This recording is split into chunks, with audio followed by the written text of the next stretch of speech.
final quarter begins right now.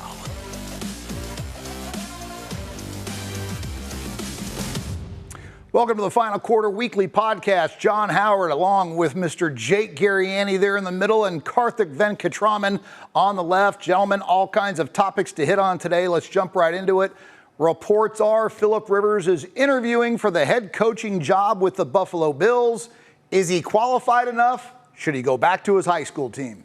The dude's 100% qualified enough. I know everybody wants to get on this like, oh, he has no coaching experience. I fully understand that, yada, yada, yada.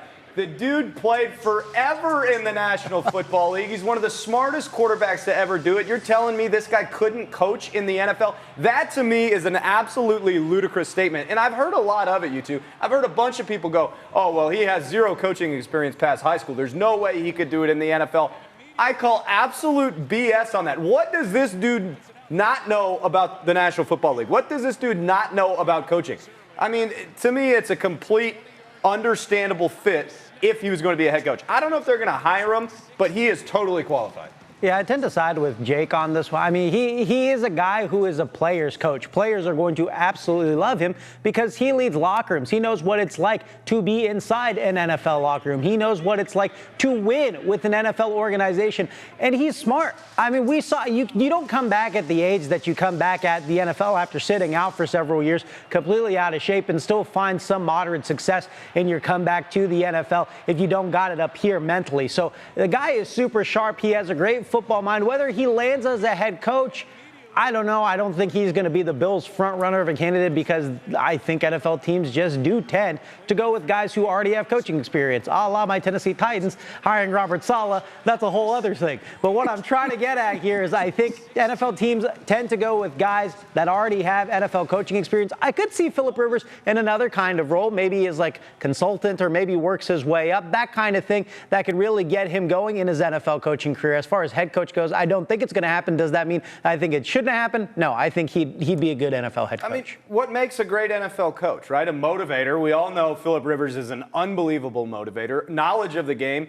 I dare you to come argue with me and tell me he doesn't understand the football game. I mean, everything that makes a great head coach, he possesses already. I understand the lack of experience, but you're telling me he can't do it. But he still knows ball. He knows ball. That's all that you need to know, right? That's the point of a head coach. Managing a game, yeah, sure, but also the guy knows ball. And the thing is, I think you'll even see it with Craig Stammen and the Padres. When you got these rookie coaches in here, they have to be great at delegating. Hire well around them so they're successful in their role. Let them do what they do well, motivate, know the game, understand it, and then delegate the rest. I think it's very, very much a possibility.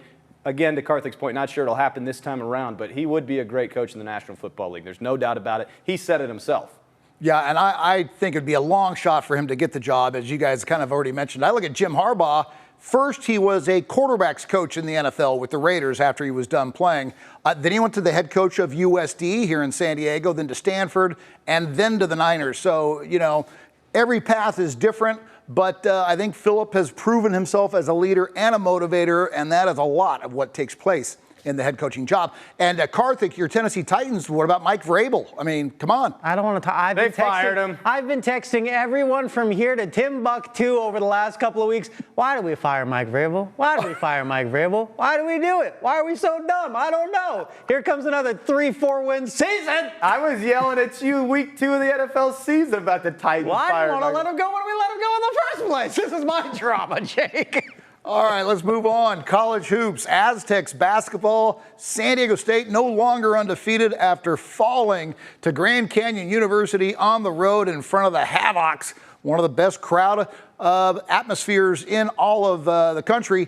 And you got to wonder, is this team possibly still eligible for an at-large berth, or are the Aztecs going to have to win it in the conference tournament to get the automatic berth? Gentlemen?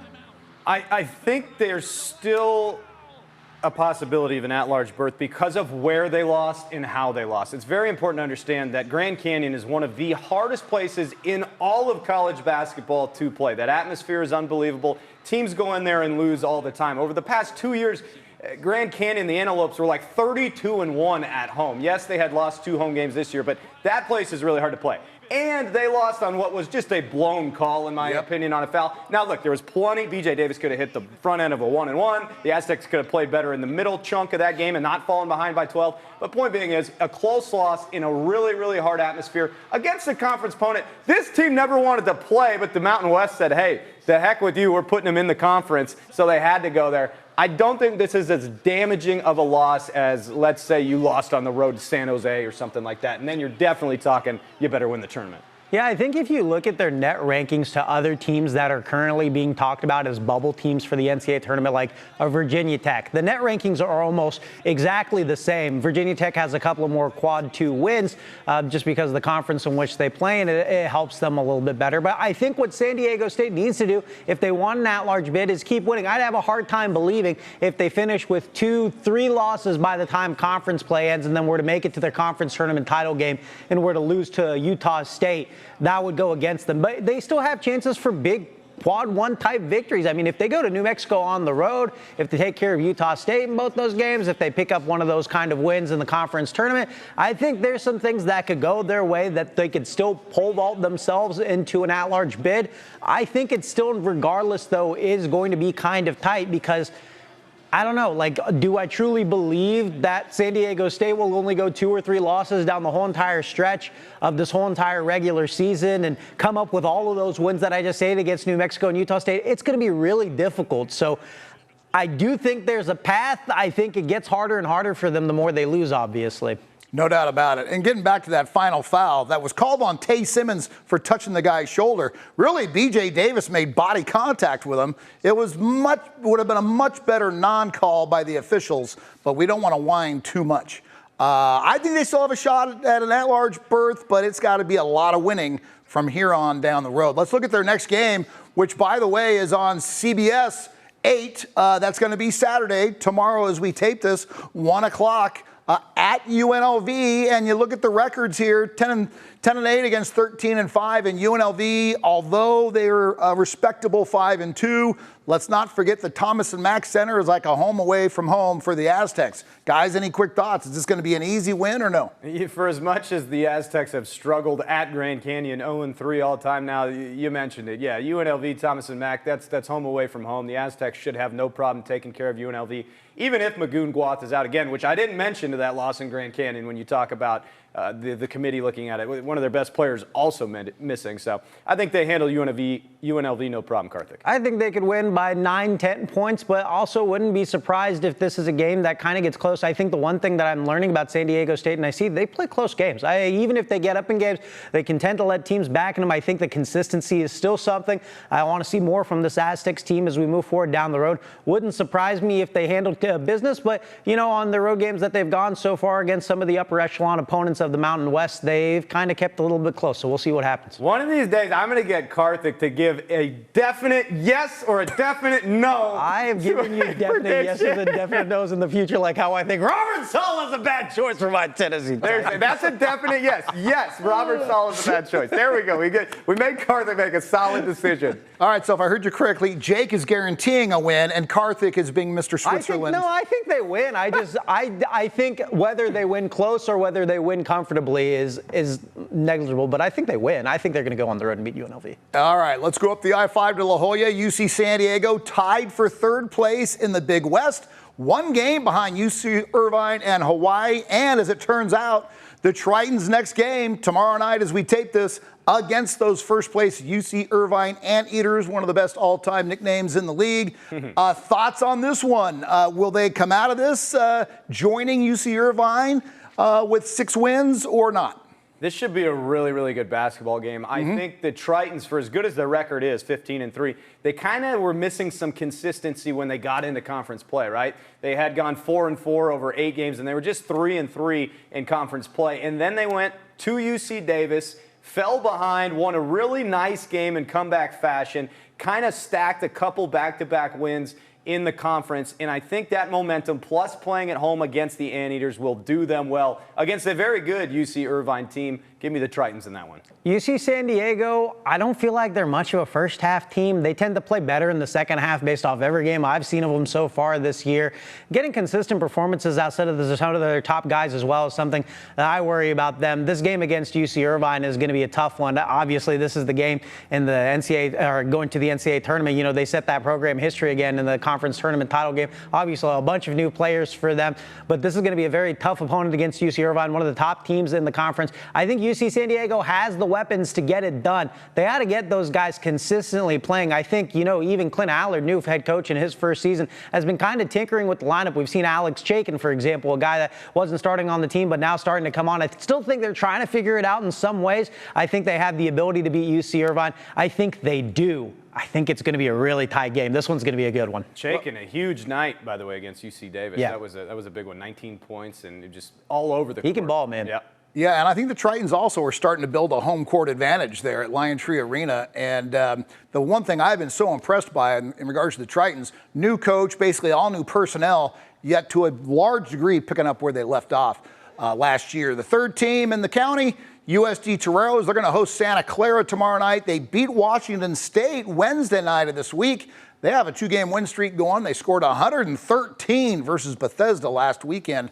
Currently 3-5, so still struggling, but tied for 6th place in the WCC. And guys, you guys know in the WCC, that conference tournament is a wacky deal. And the higher you can finish in conference, even if it's finishing 6th instead of 5th or 7th or 8th, you'll want to move your way up the ladder in conference standings. Yeah, no doubt about it. This is a hard team for me to predict. Some nights the Toreros look like they're world beaters. Other nights they look like they're maybe not going to beat the JV squad over at Madison High School. So it's like really a funky team. And I don't mean that with disrespect. I just think it's an inconsistent basketball team. Steve Lavin has them playing really good games, and they've had some big wins. The Washington State win, although the Cougars aren't great, that's a big win. That's a nice win. Yeah. And then other times I just can't get a great feel for this team.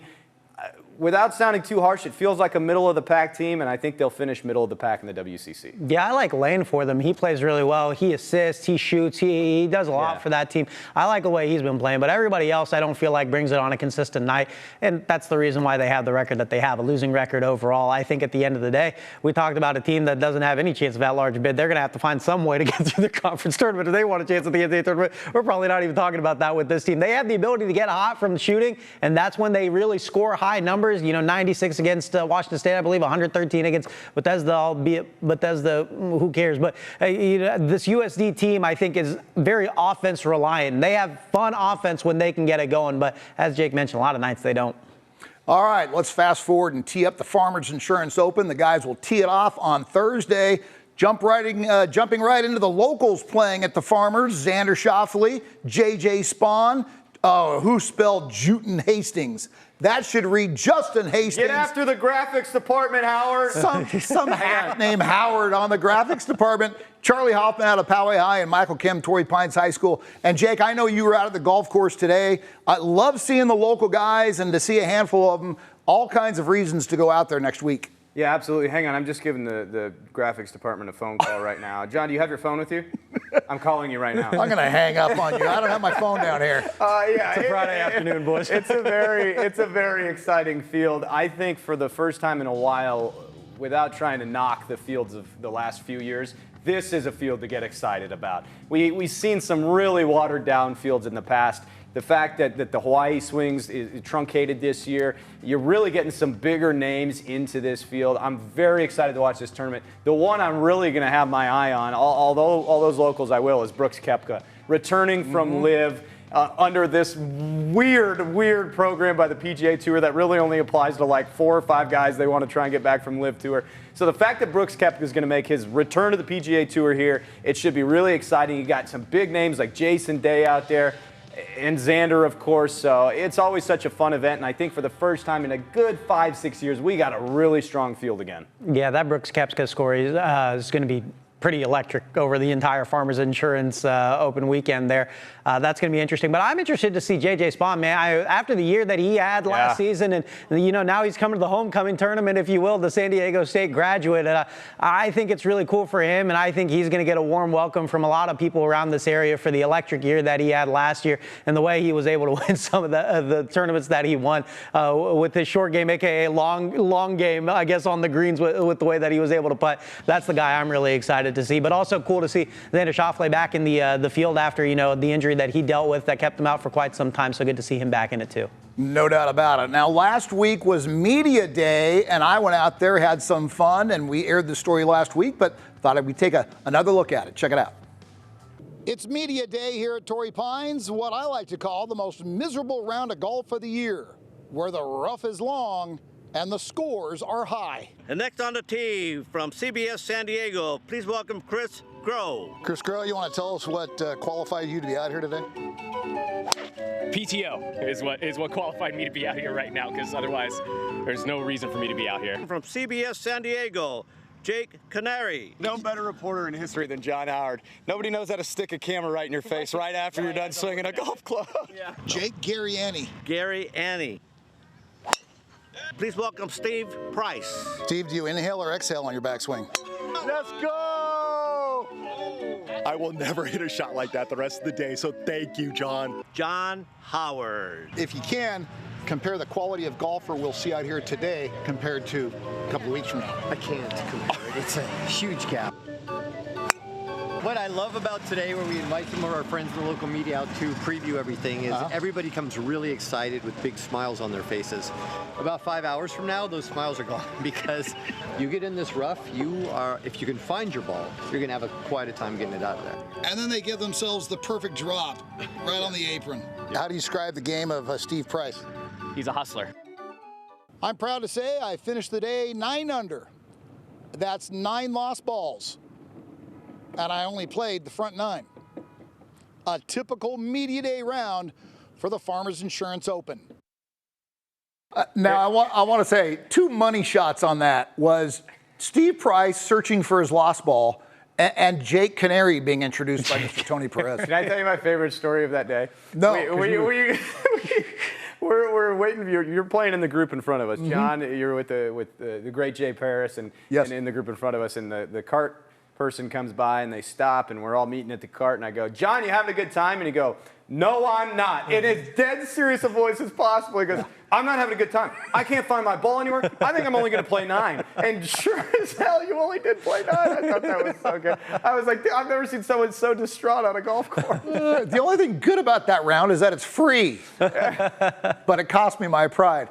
All right, let's fast forward now. San Diego Football Club. Can you believe it? Their first preseason game is tomorrow against San Jose. It's not open to the public.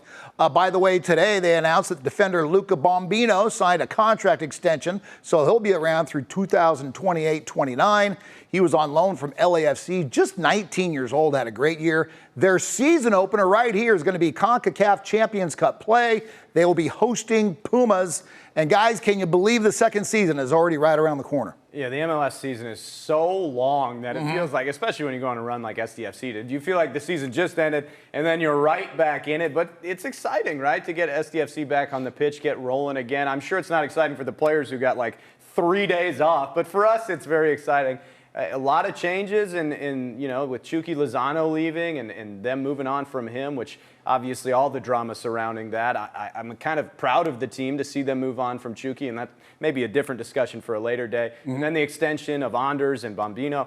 I'm very excited to see what SDFC can do in year 2, but I'm cautiously optimistic, Karthik, because now everyone knows what this team brings. Everyone knows Mikey Varas' style. Like, there's no hiding for SDFC. There's no catching anybody off guard. And maybe you could say that was true in the later half of the first season. But year 2 in a league that's very hard to stay consistent in, I have my reservations, but my hopes for SDFC. Yeah, that's what I feel too. But I do think, like, as you said, like in the later half of the season, a lot of people started to figure out more about San Diego FC, and you could really prep for them. I think the only thing I would say is I think it's different when you've had a whole offseason to kind of look at exactly, because we see, you know, just comparison, like offenses in the NFL or college football really work well for one season when it's new, but then the following season when they come back, personnel changes, you know, you don't have the momentum and form as maybe as you did the prior season, things change and it cannot look as good as the prior season. But I do think the fact that San Diego FC is returning so many players, except for Chucky Lozano, but they did play well without him at the end of last season, that they can still find a lot of success, and mostly because of Anders Dreyer. But then I look at the other side of it and I'm like, is it really possible that Anders Dreyer could have the equivalent season that he had last year, to be a finalist for the most valuable player and have that kind of year again? Because that's really, really, really what guided San Diego FC to so much success. He will be the guy that I look at because he really was in a lot of ways the guy that set up a lot of their success last year. Yeah, and I think year number 2 will be very interesting to see how they do without Chucky Lozano. So how the chemistry comes around, as he was a bit of a distraction at the end of the season. All right, we're up against the clock. 2 more topics. Jake's like, I wanted to talk. No, it's okay. Let's move. The Lady Aztecs in basketball, unbeaten in conference play. Holy shnikes.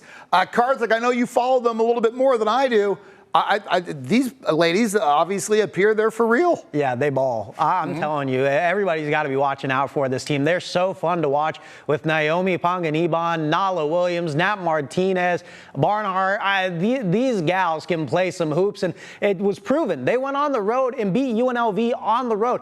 To give you a little bit of perspective, UNLV had won the regular season conference title 4 seasons in a row coming into this year. They'd won it 3 years in a row till San Diego State went and won the conference tournament title last season that put them in the NCAA tournament. San Diego State really seems like a team in conference play that's putting a statement that, hey, this may not be your conference anymore. I know it has been for recent years, but we're here now. We're looking pretty good. And Stacey Terry Hudson has these gals playing, and they've been fun to watch. And the thing is like now, because of how well Stacey's done and this team has done, the expectations, at least for me on the outside looking in, is like, yeah, no problem taking care of the Mountain West and getting in the tournament. The thing for me with women's college basketball is the separation is so huge between maybe those top 3 or 4 teams in the rest. Can the Aztecs start to close that gap between the greats of women's college basketball and then where they are at in the Mountain West? Because my expectation is, hell yeah, you're going to go win the Mountain West. Yeah, you're going to be in the tournament. Now what can you do once you get in the tournament? But a huge congratulations to where they're at right now. Continue that success and then start to close that monster gap. I think it starts with getting in the tournament, start getting some upsets, start pulling off some wins, get people to look at you and make you. And I think this team has the potential to go in and upset because they've got gals that are playing on different sides of the court that are playing really well. They play defense really well. This is a team that I could see upsetting somebody if they make it in. Of course, they're going to have to win their conference tournament title to make it, but I think this is a team that could do it. What I loved about that graphic there was that everything was spelled correctly. And let's go ahead and flip it to the Lady Tritons out of the Big West. They, too, doing very respectably. You see San Diego at 7-1, 12-6 overall, and kind of like the men in the Big West trying to battle Irvine for first place. If I'm not mistaken, the Tritons went to the NCAA tournament. The Lady Tritons went to the NCAA tournament last year. And they appear like they're for real again this year as well. Yeah, I think they're one of those teams that they're playing pretty well, and they could win their conference tournament title and return back to the NCAA tournament. Erin Condren, Sabrina Ma, those girls can also play some really good basketball, and they were undefeated until they had just lost the other night. This is a team that's been playing really well. They've been beating a lot of teams pretty handily, and even the leads that they've given up, they've still managed to pull out those games. So UC San Diego women's basketball, also another team that I've really enjoyed watching this year, and they're bringing the wins in conference play. Jake, any comments or any closing comments? Any closing comments to send us off? Normally I'm the guy that gets to host this show. I didn't get to do it today, so now I got to think about closing comments to send us off. My thoughts are this and this only. Okay.